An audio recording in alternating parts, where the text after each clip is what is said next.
اليوم راح اجرب قطع كنتاكي من كنتاكي هوم. كنتاكي هوم واحدة من اشهر الوكالات اللي موجودة عندنا بالعراق. هاي الوجبة عبارة عن 5 قطع كنتاكي بالاضافة الى البطاطا بالاضافة الى الصلصات الخاصة بيهم. وسعر هاي الوجبة 14,000 ونص. فما علينا بالسعر، علينا بالطعم. شوفوا المنظر، اروع منظر ممكن اشوفه. وهسه تعالوا نجرب ونقول بسم الله.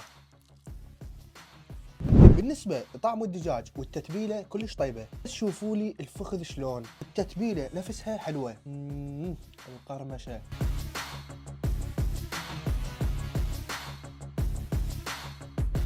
شوفوا لي حجم هاي القطعة، شوفوا لي النظافة من الداخل. ونغطه هنا. وهسه نقرمش. بالنسبة للطعم كلش طيب، طريقة التتبيلة كلش طيبة. وهسه تعالوا نقيم من ناحية السعر ومن ناحية الطعم. بالنسبة للطعم